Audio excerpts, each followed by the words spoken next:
Hello, and welcome back to another edition of Carrie's Gardening Channel. Today is September the 13th, 2018, and I wanted to talk to you today about mums. And this is one of the mums that we have. This is a white one with like a yellowish center. We've had this one for a few years now. It does come back for us. We are in Pennsylvania in Zone 5B. One of the issues that people have with mums is trying to get them to come back. And what I have found with them is getting them earlier in the season and getting them planted. Like, I know they're coming out in like the greenhouses, the garden centers. They have their mums in, and a lot of times what happens is they'll be bought in like October and planted in the ground, and then they don't come back the next year.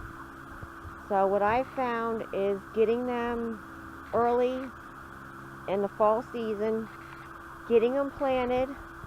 I do use a transplant starter on ours. It's a Pennington transplant starter.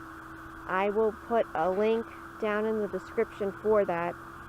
That has really helped with establishing the root systems on the mums. And I've also used it on hydrangeas. It's been used on dust and chestnut trees to help get them established. It's been used on persimmon trees. So it just really helps to establish the root system on them.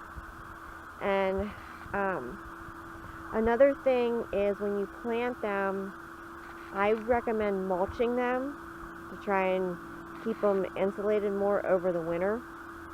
And buying hardy mums, it's kind of hard sometimes to find them. They'll say that they're hardy, but they don't always come back. So I definitely recommend mulching them. Now, I do let the stems up on the mums even after the frost. I don't take those down until like springtime, when the danger of frost is past. And sometimes you'll actually see the new growth coming up through the old stems some.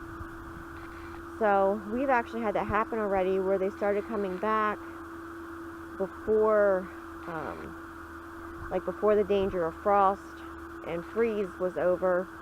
They started coming back for us, and the weather turned really cold again on us, and it just wiped them out. So definitely give them a chance in like the spring time to come back to see what they're going to do before you just take them out. Now, if you're growing your mums and they come back the next year, you'll want to start trimming them as they're growing to keep them more bushy, and it'll give you more blooms. It'll also keep the plants lower so they won't fall over on you.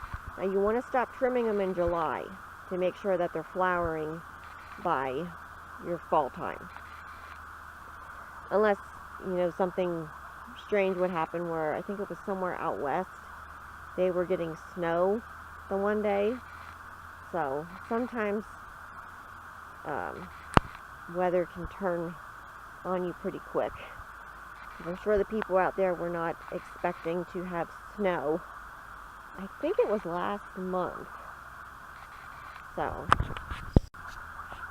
and when you're selecting your mums, you want to select them where they're not totally in complete bloom, because they're not going to last as long if they are in complete bloom. So you want to get them when they're first just starting to bloom. You can see the color on them. If you buy them when they're not quite blooming yet, like the buds are there but they're not open yet, you can look on the tag. Hopefully, sometimes in garden centers and greenhouses, tags get mixed up. So that does happen sometimes. I've had that happen to me already, and I wound up with a color that it still worked in what I was using it for, but it just wasn't quite the color I had wanted. Now, when you select your mums, you want them to have a really good root system on them. So you don't want them to have like a skimpy root system. You want them to have a nice developed root system, and you want your roots to be white. They can be like a little bit of a darker color on the white of the roots, but you don't want them brown, you don't want them black, you don't want them mushy. That would be a sign of root rot, and you want to steer clear of that. You also don't want to pick out a mum that is larger than the root system. You want, like, if I'm selecting a plant and I look at the root system and it only has like a few roots to it, and the plant is larger and in complete full bloom, I will actually shy away from that particular plant because the root system isn't established. So that's my recommendation. That's what I look for when I'm selecting plants. And when you plant your mums, you want to make sure that your soil is nice and well drained. You don't want your mums sitting in soggy soil or waterlogged soil. You want to make sure that it drains nice and good for them. And another thing that can happen with mums is as the ground is thawing and refreezing over winter time, it can actually pull the dirt and the soil away from the root systems.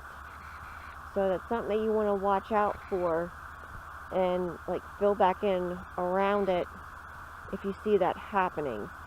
It's they have a name for it. I can't remember what it is, but I have had that happen to me already, where from freezing and thawing, it has actually, the ground pulled away from my plants and it pulled away from the root systems.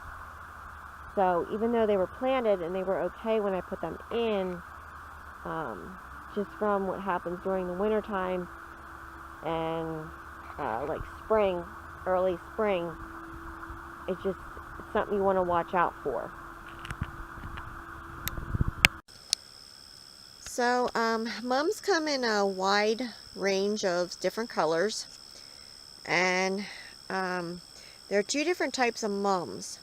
There is a florist mum, and then there is a hardy mum. So make sure when you select your mums to check the tag and see what growing zone they're hardy for. I'm also going to be doing another video on an alternative to growing mums. So as soon as I have that one uploaded, I'll leave a link down in the description for the other video, so you can see my alternative to growing mums. So if you like my video, please like, comment, subscribe. If you have any questions, you can leave them below and I'll try and answer them for you. Please don't forget to hit that little notification button. I'll tell you when I put a new video on. Thank you for watching and I hope you have a nice day. Bye.